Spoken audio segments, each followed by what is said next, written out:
Hey guys, today I'm here in beautiful Cold Lake, Alberta, both from the Blue Emergency Management. You're not going to want to miss this issue. Today I'm visiting the Cold Lake Fire and Rescue Department. Thank you so much to the crew up there for touring me around and taking time for an interview. So to Chief Fallow and Deputy Chiefs Hollis and McKay, and as well to Marlene Eckel. Thank you so much for your time today. Enjoy the interview, guys, and the tour of Cold Lake Fire Hall. If you've never been and visited, you won't want to miss this. It is a beautiful, beautiful place. Hi everyone, I'm here in Cold Lake with Chief Fallow from Cold Lake Fire and Rescue, and him and his team have kindly agreed to answer a few questions today. So, welcome and thank you for being here and doing this. Thank you. So my first question is really easy. Can you just give us an overview of Cold Lake Fire and Rescue? Numbers, area that you respond to, that kind of thing. Well, we cover about 2,500 square kilometers. We're about 70 members strong, so 4 of those are full-time. We have 2 stations. So we have a station chief, 3 captains, 3 lieutenants, and about 20 firemen in each station. So depending on where the call is, it will determine what leaves the area. So we do go into Saskatchewan, as far south as Frog Lake, and all the way over to the roundabout going to Esso. So we do cover quite a fair amount. We do about 300 to 350 calls a year, and our staff, although we're paid on call, we are about 80% that are 1001 level 2 trained, so professional qualifications. Our senior corps, most of them have 30 plus years. Wow. So we've had a waiting list to get in for over a decade now, and we still have about 25 on our waiting list, so we're pretty fortunate there. That's impressive. Turnover wise, we usually have about 4 to 6 a year. Okay. So some neat facts are, I think we have 4 father-sons, I think we have 3 or 4 husband and wives, probably a dozen second generation firemen, and some of them, their parents were fire chiefs in the area as well, so that's kind of cool. Yeah. So it's a real family affair. I think so. It's we've kind of made it hard to get in, and once you're here, you realize why it's so hard. We have some pretty quality people that have signed up, so we're pretty fortunate in Cold Lake. So, and I think the types of calls we go to as well is why we have some of the people we have. We do a wide gamut of rescues and push the fires and that kind of stuff. So. Okay. Well, my next question is, so I've been fortunate enough to kind of know the crew in Cold Lake for a few years, and you always seem like a very easygoing, calm type of person. So my first question is, how would you describe your leadership style, especially in situations that can demand a lot of you and your team? Well, when you asked this question, I did look it up, and I wanted to make sure I knew was ready for the leadership question. Okay, so I would say, in my mind, I would think I'm kind of a visionary, affiliative person. So, I don't. I give people a task, and I expect they can do it. If they need help, they're going to ask, and I try to set them up to succeed. So I think that's worked well. Obviously, having quality people that you can rely on is key as well. So. I think we're fortunate here in Cold Lake to have that as well. So. How do you think your team would describe your leadership style?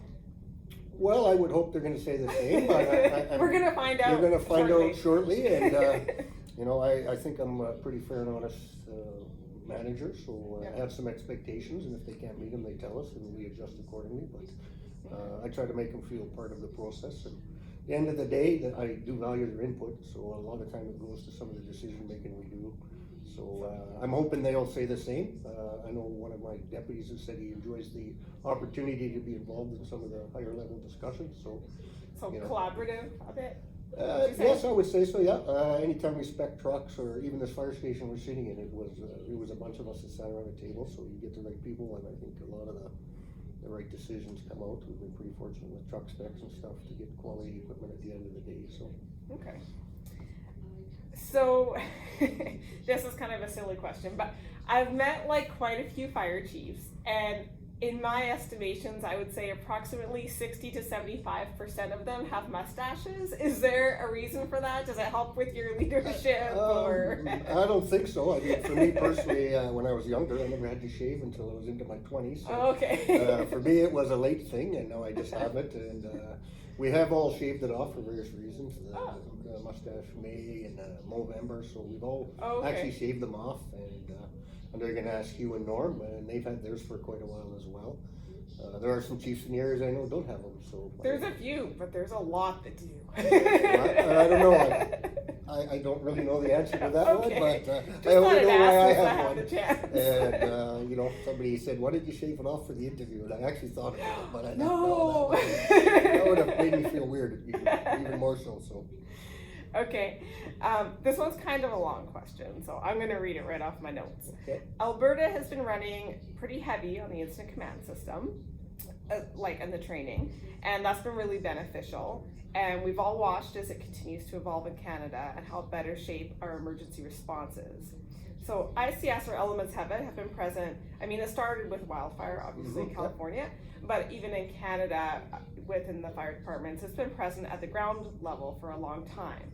So how do you think the emphasis on using ICS, not only on individual calls, so not only on individual like fire calls, but from an overarching emergency management perspective, has changed how your fire department manages incidents?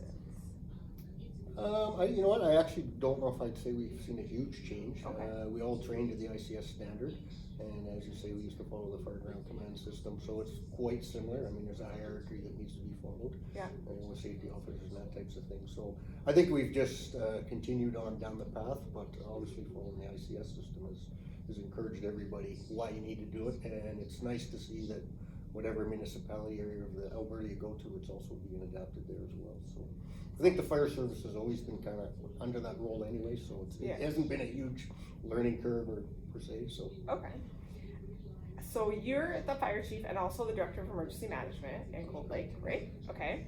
So are there any gaps that you see that places still need to work on to better bring emergency services and an emergency management organization together?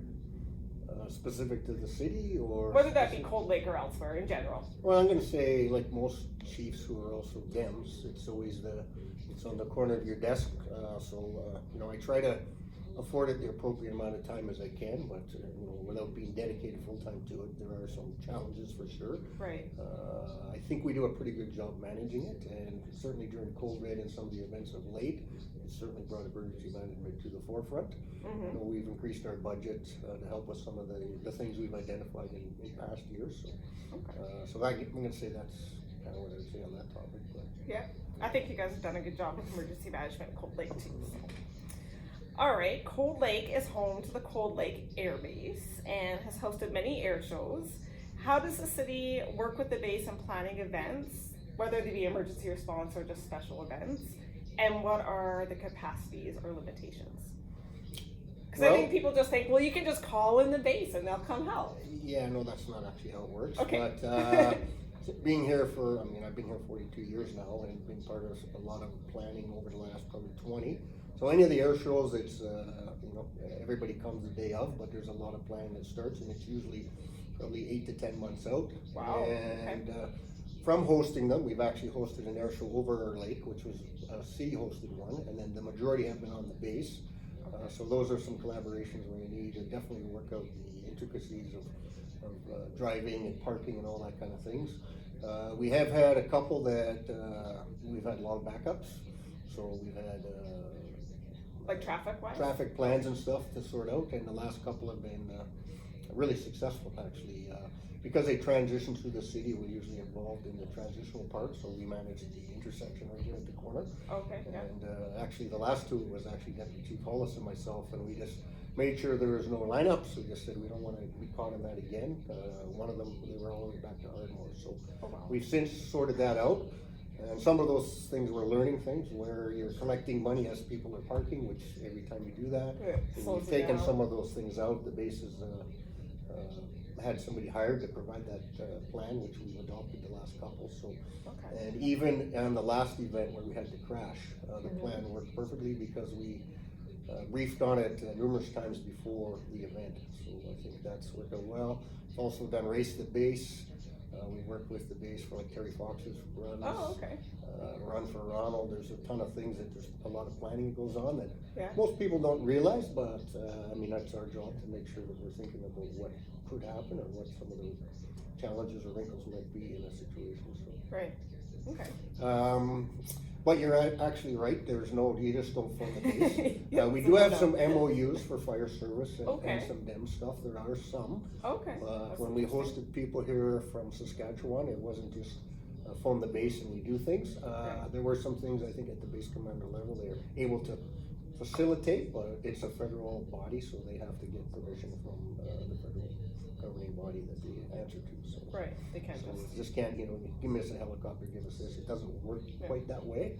But we do have a good working relationship, so at least you can start the phone call to get things, the ball rolling anyway, so. Okay.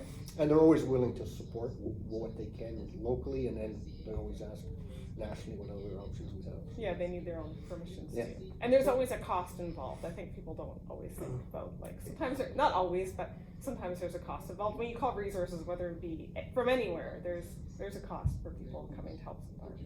Yeah, and even just during COVID here, we've set up a testing center, and we've recently had to move it because it wasn't a rink, and now it's hockey season. Right. And there was a cost to first of all, put them in there, Mm-hmm. that AHS, got a pretty good deal on. Yeah. And now we're moving them to a facility not owned by the city, so we're trying to facilitate how that looked. And Yeah. financially, the numbers were close, but of course, the city's backfilling and supporting as we can, because we think it's important that people know there's a place to go and get checked out.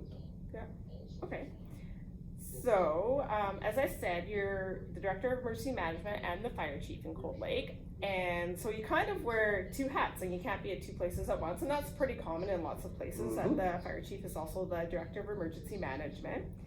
So how do you manage to make sure that you're not stuck in trying to be in two places at once if there's a larger emergency? How do you balance that out with your organization? Well, the first thing is to realize that if there is a significant event, that I have to be able to step back.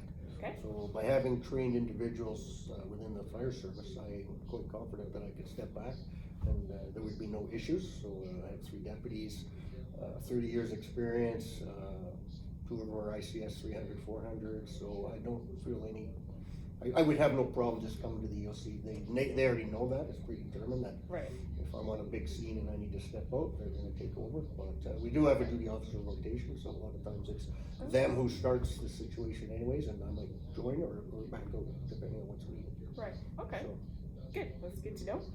And my last 3 questions, so we're almost done already, but I like to ask everyone these questions. So if you had to pick a theme song for your EOC or your ICP, what would it be and why?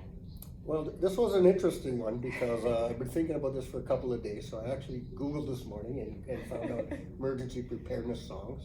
So I came up with "We Didn't Start the Fire" by Billy Joel. Yeah. Because that's what we tell the firemen when we go to a scene. We didn't cause the incident. We're there to help.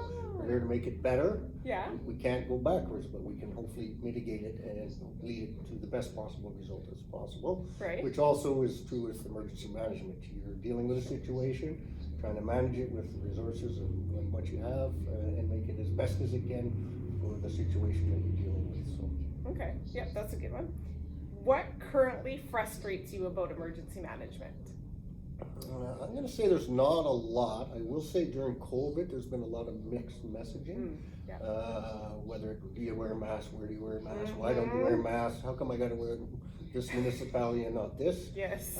In Cold Lake here, we've kind of tried to follow the chief medical officer. But during the whole event, through weekly meetings, you can hear that different municipalities are doing different things. And comes with that, the politicians want to know why is that community doing it and you're not. And our CEO has been supportive of our decisions, and I think it's worked out well. And the direction always been follow the chief medical officer's direction Okay. until told differently. So, Right. which helped alleviate some of it. And I know we understand the province didn't want to dictate because there's different pockets of different things happening. So I'd say that would be one thing, just the mixed messaging during this one, anyways. Right. For sure. Yeah, and this one was kind of a unique sort of disaster, I would say, in some ways. So what does emergency management mean to you in 3 words or less? And I just want to remind you that I just did an interview last month and I did it in 2 words. So if you can beat 2, bonus points for you. Well, I could easily cut a word. I mean, I had 2 of them. I had Okay. having a plan and being well prepared. Oh. So I guess you could say well prepared. Well prepared works. Dang it, okay. Now there's like a new benchmark. We're gonna have to beat 2 words. So that one was easier than trying to figure out a song for sure. Okay. Well, thank you very much, Jeff. So I think you're gonna show us a little bit of a tour with the fire hall. So I will pause the video, but thank you so much for taking the time today. I really appreciate it. Well, thanks for driving over. I appreciate it. All right, so the room we're in now, this is our emergency operations center. So we've used it on a couple of exercises and during some training sessions. What you see now is kind of how it was set up during the initial COVID when it first came to the region. We had daily meetings in here every morning. You can see around the room, we have our TV screens up showing some of the situation around the province, the world, and Canada, and some of the messaging that was out, our POC reports, our situational awareness reports are all posted up here. We would meet here daily and phone in with our partners in not only the region but the province, and then our CAO would brief mayor and council based on some of the findings of the day. So now we're meeting weekly, just the fire chiefs in the area to continue to talk about COVID and make sure that we're meeting any challenges or things that arise. So. Okay, nice. It's a very nice room. Well thought out. And of course we follow the ICS system, so this was our chart. There are some names up there, so we did pre-position some names so we were ready. We had to ramp up, but initially we just used this as a virtual room, and we had our meetings in here and again briefed mayor and council and whoever else needed any updates. So. Okay. And then we go across the hallway here.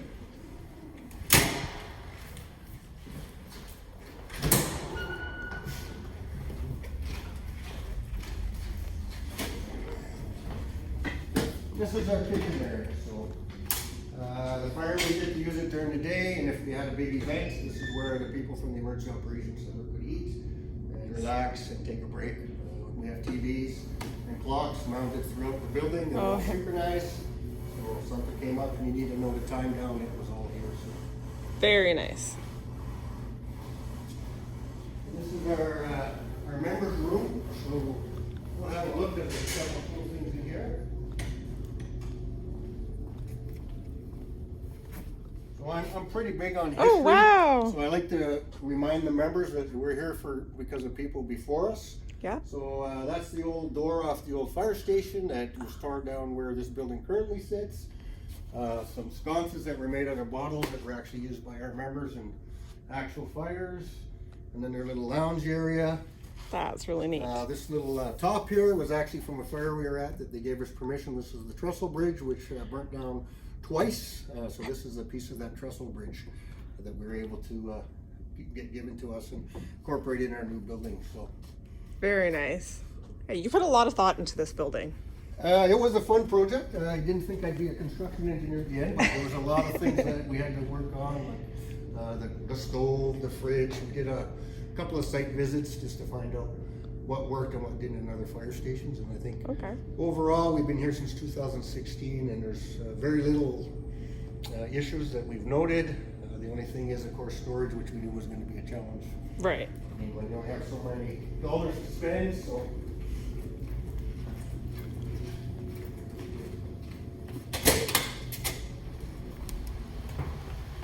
And this is the bay floor. So we have 10 bays.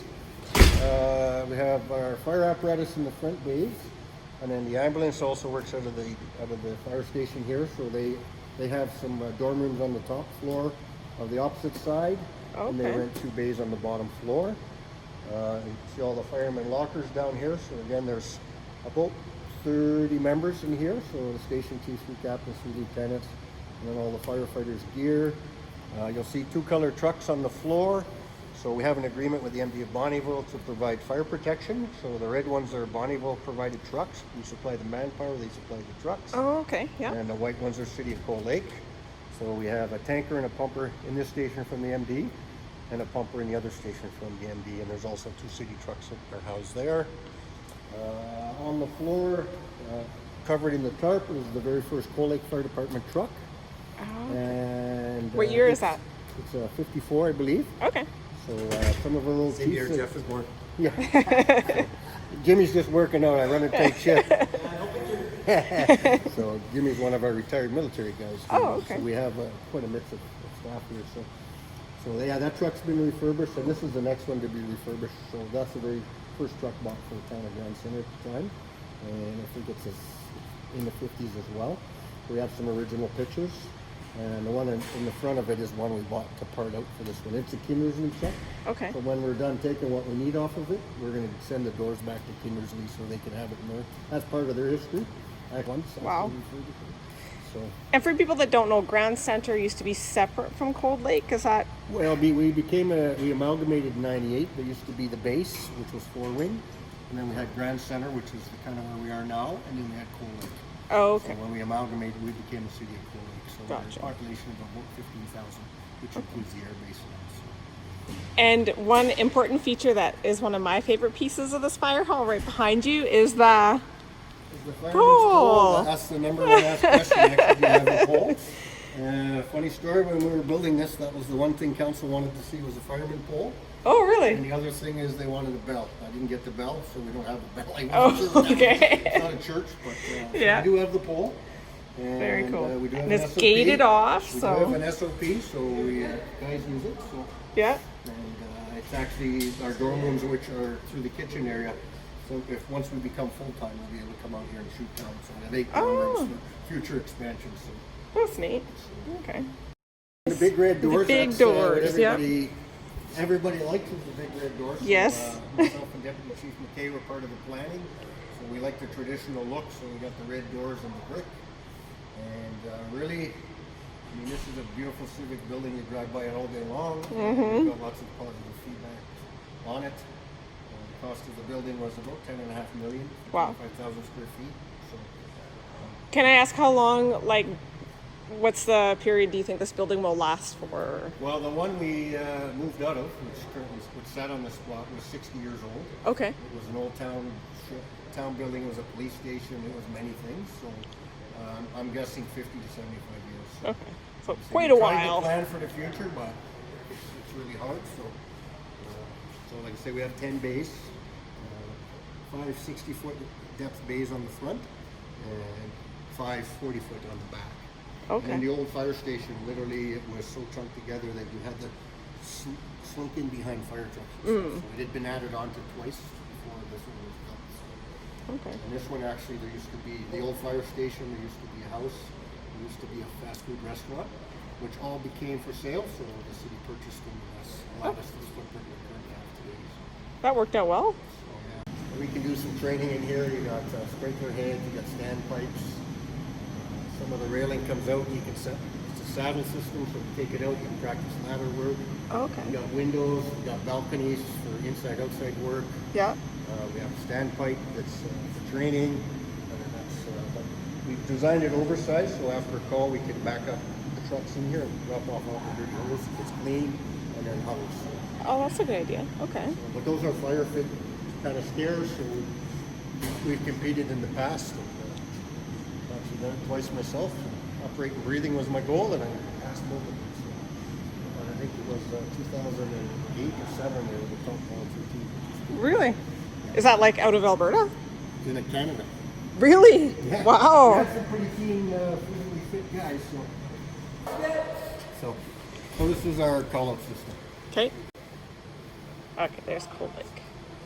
So basically, the firefighters get toned out. They can answer on their phones are coming, so it allows us to see who's in the area, how long we need to hold the truck maybe.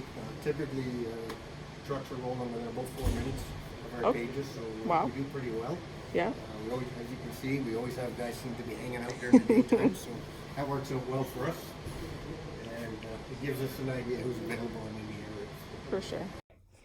Okay, so we're here with Norm Hollis, one of the deputy chiefs for Cold Lake Fire and Rescue, and I wanted to ask the deputies a few questions as well. So the first question I have for you, Norm, is because there's 2 deputy chiefs, yourself and Hugh McKay, I was wondering if you were cops, which one of you do you think your department would say is good cop, and which one bad when it comes to enforcing rules and standards around the fire department? Right off, it'd be easy. Not Hugh is the bad cop. I'm the good cop, and because the guys find me more approachable, because I lead by example. Okay. I'm not afraid to show the firefighters what has to be done and work with the firefighters and do the same job. Right. Get in there and kind of get your hands dirty. With Get my them. hands dirty, but also that this way here they can trust me because I'm trained to the same level as them, and I keep my training up that way. Okay. Because I'm Tuesday night training, I always start the classes with them, and a lot of times I sit in on the classes if I don't have paperwork I have to do in the office. Right. Okay. Because also I lately, just within the last couple of months, I haven't been on the trucks with them also. Because before I always got on the trucks with them too. Oh, okay. Because I was just, like I point out to it, this is just a rank. That's my appointment. I am a firefighter first. Mm-hmm. Okay. I'm there, I do the job. Yeah. So they don't have a problem approaching me nice and quick and easily. Okay. Where that they'll come up to me and Norm, can you talk to Hugh? I think we need to look at this and this. Yeah. So that's why good cop, bad cop would be I'm a good cop, he's a bad cop. Okay. But yep, that's a good answer. he does get his work done and all too. Yeah, for sure. Just different approaches. Just different approaches, yes. Yeah, absolutely. Okay, so a strong fire department has a committed team that looks out for each other. And firefighters, obviously, lots of your volunteer firefighters have different day jobs. They come with diverse backgrounds and all have unique perspectives. So what do you think is one of the keys to creating a successful, cohesive team that could be applied not only to a fire department, but also an EOC or incident command post? Well, with the fire department and same with the EOC or ECC, and that is diversity of people we have. Yeah. They have all different types of training backgrounds and abilities, and like with the fire service, and same thing with the EOC upstairs and all, not utilizing their capabilities and their abilities. Because I may not have seen something where they have seen something, and being in charge of certain things and all. That's why I think it's good to have a good diversity of qualifications. Right, because everyone brings a new perspective to the Exactly. table, and then you get a better view. Exactly. Yeah. Okay, that makes sense. I'm going to throw one more question in here about leadership. So, how would you describe Jeff's leadership style? Jeff's leader, I would say, sometimes a little laid back. Yeah. Okay. Yeah. He seems like a really relaxed, like calm person. He is not. A little laid back net, but then sometimes net when he needs to incorporate forcefulness and or leadership abilities, he will do it. Yeah, he's able to do it. Good. That's great. Well, thank you very much for answering my questions today. So I'm here with Hugh McKay, who is the other deputy fire chief with the city of Cold Lake, and I wanted to ask him a couple of questions as well. So I've been asking everyone to, including Jeff himself, to describe his leadership style. So we'll start with that. How would you, as one of the deputy chiefs, describe Jeff's leadership style as fire chief? Like a lot of people, he has a good range from authoritative to participative, I guess, if I'm trying to remember all my leadership stuff. You know, obviously on the fire ground, decisions have to be made and, you know, direction has to be provided. And when it's not life safety or life critical, that, you know, time for participation and getting others' opinions. So, yeah, he does a lot of consensus built decisions around the fire station and by emergency management to a certain extent. So okay. I also asked Jeff because I've known you both a few years, and I think every time I've seen him, I think he has a mustache. And I've seen you without a mustache. That's true, yeah.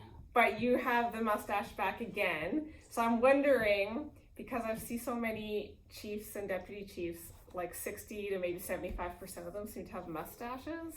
Is there like something to that? Does it help?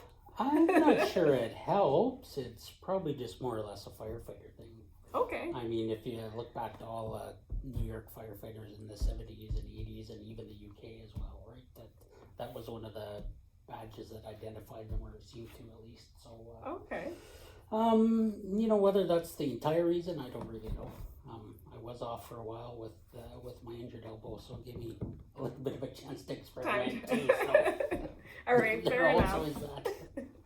My last question is, I know for myself, when I watch disaster-themed movies, sometimes my family doesn't like to watch them with me because I'll like pick out all the inconsistencies and all the little things that just aren't true to life, which kind of ruins the movie for everybody else watching it. So I was wondering, when you see firefighter movies or TV shows, what are one or a few of the things that kind of jump out at you as like, that's just not realistic. That's not how it is in real life.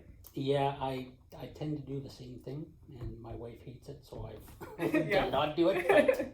But really, ultimately, I think, and it's pretty obvious why the smoke and fire effects are designed so you have something to see, whereas in real life, that often isn't the case. It Okay. can be a lot more obscured and not as friendly. So, yeah, you do have to see the actors in their masks and all that kind of stuff. So, to me, that's probably the biggest difference. So like, you mean just the way they display the like smoke and the fire? Yeah, just It's the not way they always- film it, and so that you can see. It's not always as figures and- dramatic, would you no, say? it's definitely not as dramatic. Okay. A visual I feel like impact. the background music helps with the drama though. Like you could play background music when you roll up to a fire and then you get that drama. Yeah. Well, most guys have enough internal drama to Yeah. to get that going, so All right, well I think that's all the questions I have for you, so Okay. thank you very much for that was easy. sparing a few minutes. So I'm here with Marlene Eckel, who's the administrative assistant with Cold Lake Fire and Rescue, and I wanted to get her opinion on the leadership at Cold Lake and within the fire hall, because I asked the deputy chiefs and the chief those questions. So we thought we'd get her to weigh in as well. So first of all, how would you describe Chief Jeff Follow's leadership style?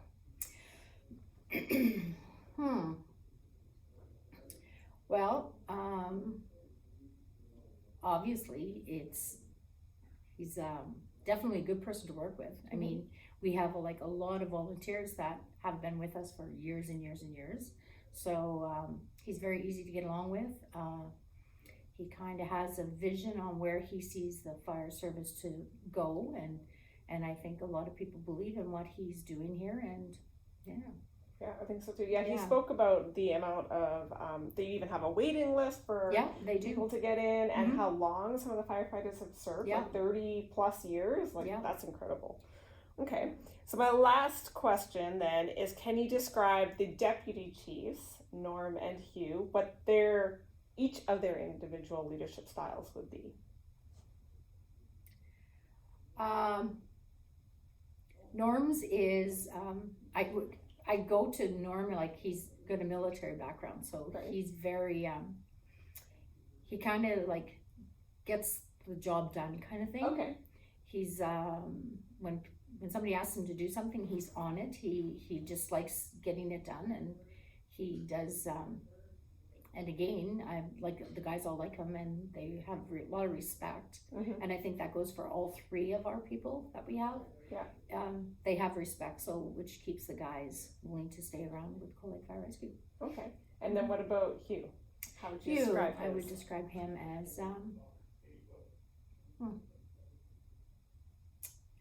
I'm kind of having a hard time because I don't know what he's like with the guys. More so like but for me, we work well together. We work with Fire Pro. He's been he's been really good with that. He's I want to say he's a technical guy. I was for going to say me. he's tech savvy. He's tech savvy, yeah. Yeah. So I go towards him for all of that kind of stuff. So that's yeah. So That's he's helpful. definitely very helpful for our team for that purpose. Tech Yeah, savvy, yeah. For sure. Mhm. Yeah, he definitely is. Okay, well, I think that's all the questions I have for you, unless there's anything else you wanted to add. No. All right. Okay, well, thank you very much, You're Marlene. welcome.